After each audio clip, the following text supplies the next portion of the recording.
disaster here. It is Monday, July 4th, 2022, and there's been another mass shooting in these United States, right, in Highland Park, a North Shore suburb of Chicago. I grew up in Evanston, the first suburb north of Chicago, where Northwestern University is. And, this is, for those of us like me, children of the 80s, it's the country of John Hughes films, The Breakfast Club, Ferris Bueller's Day Off, Tom Cruise and Risky Business, oops, sorry, just knocked my tripod. Yeah. And as I'm standing here wanting to film just a reading for my Tower Month series, hashtag the places that scare you. I'm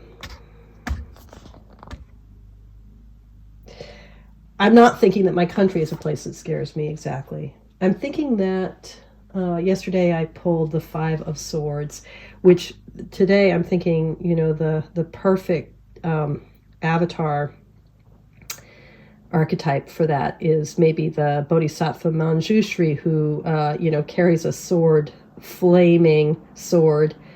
So there's a lot of fire in Manjushri, which isn't quite right for the sword suit. But, Manjushri is the Bodhisattva of wisdom, and that impulse to cut through everything, right? To cut through and clarify. But also, like with the Five of Swords, that cutting can be sharp and violent. So that's a place that scares me, maybe my own anger and desire to just cut through it all instead of opening my heart. So let's just take a moment, if you care to, just a moment to take a deep breath in together. And if breathing in right now, I have fucking COVID, my lungs feel okay, but if breathing in doesn't feel comfortable for you, everything that I'm about to say about these deep breaths, you can just bring attention to the soles of your feet, like wherever you're sitting or standing now. Just try to find a comfortable position if you can, where your feet are flat on the ground, or where the part of your body that can touch the earth is touching the earth. But if breathing deeply feels comfortable, taking a deep breath in. On the in-breath, feeling the lungs expand and maybe the shoulders lifting up toward the ceiling or sky. And on the out-breath, letting the weight settle down into the feet. Or just bringing your sense of your body's weight, its heaviness, its softness, bringing that attention to whatever is supporting your body right now, the floor, the furniture, the earth itself. And once again, breathing in deeply. And on the out breath, breathing out through our hips and our legs and down through our feet into the ground, feeling the support of the earth. And the last deep breath in. Breathing out through our feet, grounding down through the earth. My Roots and Canopy spread is about finding that sense of groundedness in whatever is going on for us right now, and then bringing the nourishment of that sense of support into our hearts and our bodies, and seeing if we can open up into the world. If our heart can open, if we can spread and expand outward, maybe letting go of some of the ways that we feel tight and bound. So I'm gonna do my Roots and Canopy spread for this month that I'm doing every day. And the way I'm doing it with the Tarot Volatile is I'm using the two different Tower cards, because this is a deck that has two different depictions of the Tower, and I'm looking for each of those depictions. I'm looking for, let's see if I can do this well, hubris. Let's get this centered.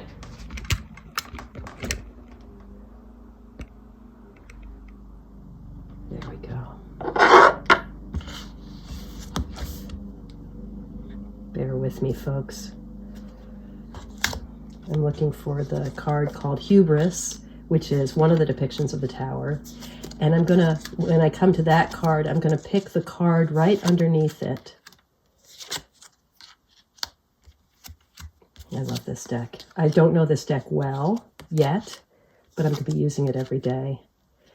I'm going to be taking the card right underneath it, and that's going to be my roots. You know, hubris invokes the stories of the Greek myths of those who tried to fly too high toward the heavens, like Icarus with the wax wings of his father, Daedalus, or Phaeton, stealing the chariot of his father, the sun king, the sun god. And, you know, the stories that we get from Greek mythology about hubris are all about recognizing the risks. So there's the Five of Swords, Five of Wands, which in this deck, there's also two depictions of it, and this is the more fiery one. So Manjushri, Five of Swords, wisdom, mind, but has this very fiery Five of Wands energy too.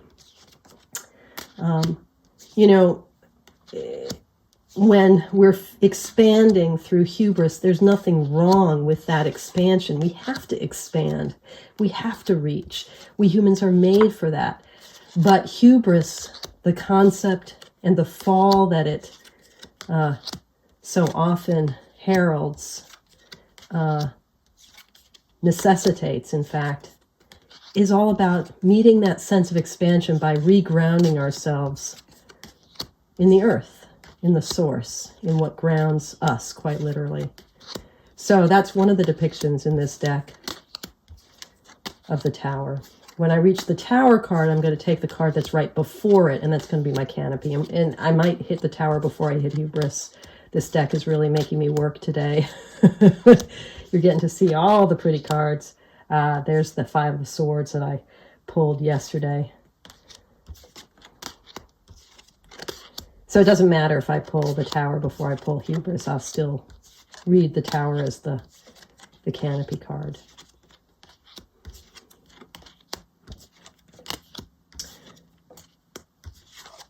Boy, we're going all the way through the deck. Sometimes when, you know, I'm doing significator readings like this, the fact that it takes a long time to get there is itself significant. I mean, it may mean that I just haven't shuffled well enough. Ah, there's hubris. See the crown, that classic crown from the, you know, Marseille tradition of the tower, the crown, that the head, our ego itself, that aspires to the heavens. Nothing wrong with aspiring to the heavens, but we also need to be down on the ground. Yeah, I did not shuffle well enough. But I'm going to read that card. This was my hubris card yesterday. I'm going to read this as my base today again, the Eight of Swords. I'll take it. And we'll see what the tower brings.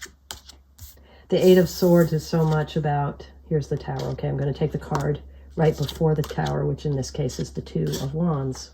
Okay, that's interesting. Oops. Again, sorry for my wobbly setup. So, you know, if you find that you haven't shuffled well enough, okay, you can redo things. I don't have a consistent way of working with that fact. But, you know, given that I'm working with the tower all month long, and with the evolving energy, right, of that. Let me just hold this up closer. I'm going to do a practice where it's just like, okay, I clearly didn't shuffle well enough, but that random fact of life that I didn't shuffle well enough is itself something I'm going to make sense of, is itself something I'm going to read. You know, as Yoav Ben Dov says in his work on the open reading, read everything. So I needed to encounter this card again, this Eight of Swords, which reminds me of the ways I feel tied and bound and can't tune into that source, that vitality, that wellspring. It's just a trickle. It just feels like a trickle. But that trickle connects down to the earth, to the source of all life, right? To the water, deep, deep welling into the earth. And it's right there. It's right at the tips of my toes. But I don't know that. I can't feel that. Or maybe I can feel that. Maybe in the middle of my being bound, I am aware of the source right there, completely within reach. That's a part of this moment too. And recognizing that this moment contains the wellspring of hope, contains that watery world that is also activated in a card like the Star, where you have the central figure, kneeling with the living source of water, that wellspring right at her feet, pouring water into it magically, the magically renewing source of water in the ewers and the vases that she pours. That's right here. That's part of this moment too.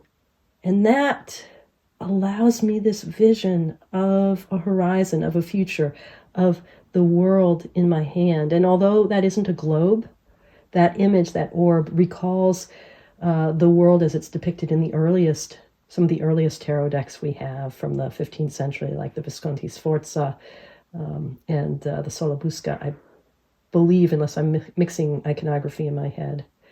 But that imperial orb with the cross upon it, a cross which we could read in Christological terms, or we could read it as an emblem of the mandala, of the 4 points of the universe that appears in so many religious and philosophical traditions. Those 4 cardinal points with the center, the fifth element at the center.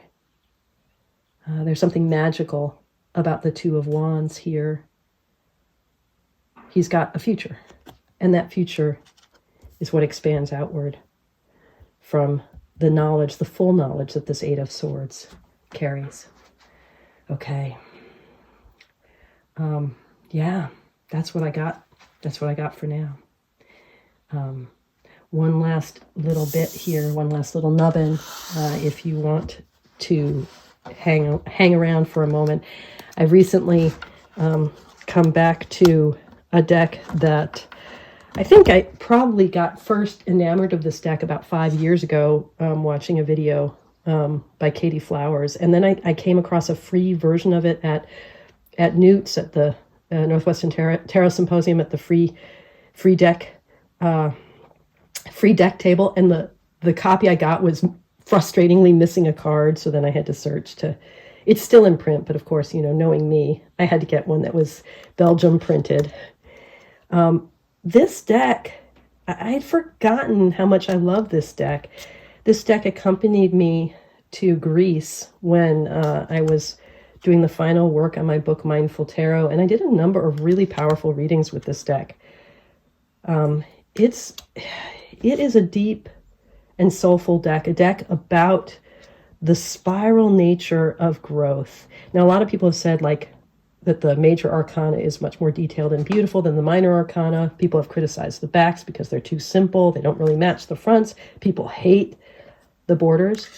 I don't know what it is, but I kind of love everything about this deck, including the sort of more bridge. It's not quite standard tarot size and length, but the more bridgey format of it. So, although I'm really committed to doing my daily draws, look at that Empress. God, she's gorgeous. And all the esoteric symbols you would want. Kay Steventon, is really smart about tarot. Anyway, although I'm committed to doing my daily reads this month with the Tarot Volatile, I think I'm going to have to do some work with the Spiral Tarot. I'm really intrigued. The minors all have this sort of 19th century, I think. Well, no, I guess there's some medieval stuff. It's sort of time travel-y in the courts. I have to sort of systematically look at it. And then the major arcana have more kind of mythological archetypes being brought forward. And like her Celestial Tarot, there's references to the zodiac too. So, this Hierophant is really beautiful and full of full of good stuff. Someone who, like me, sees the Four of Wands as being primarily about the wedding canopy.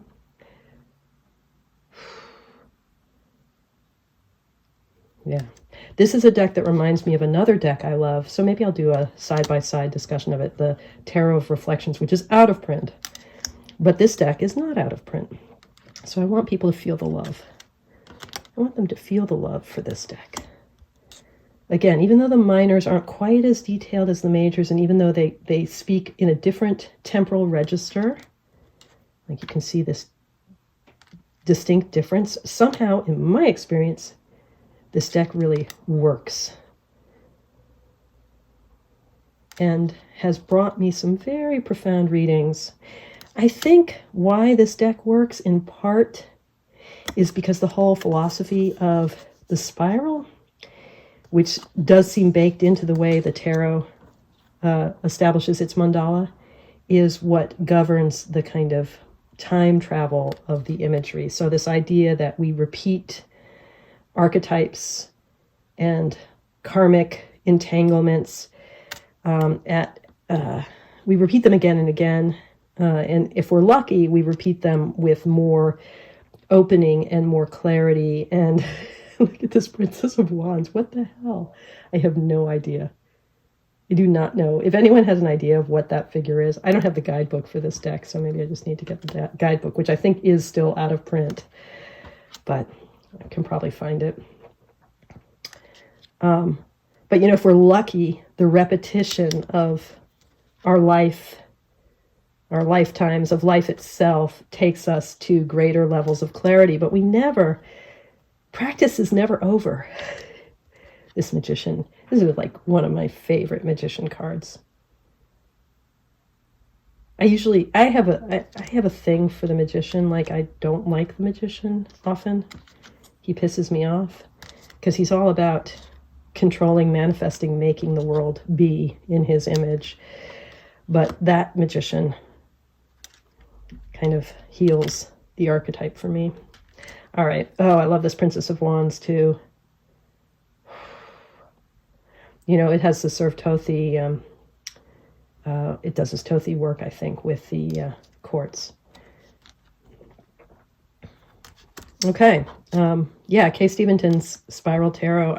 It's a 1990s-ish deck, I think, 98. I could be totally making that date up. This is a pretty cool Two of Pentacles. And this is I love this deck. Okay, and look at the fates here. Yeah, the Emperor, another invocation of the chessboard. All right, I am going to take my COVID ass and go back to bed. May you all be well, may you all be safe. And may together we support each other, supported by the great earth and all life. And keep our hearts open through this time that can be pretty challenging, through all the challenging times. Much love to you all. Thank you for your practice. Take care.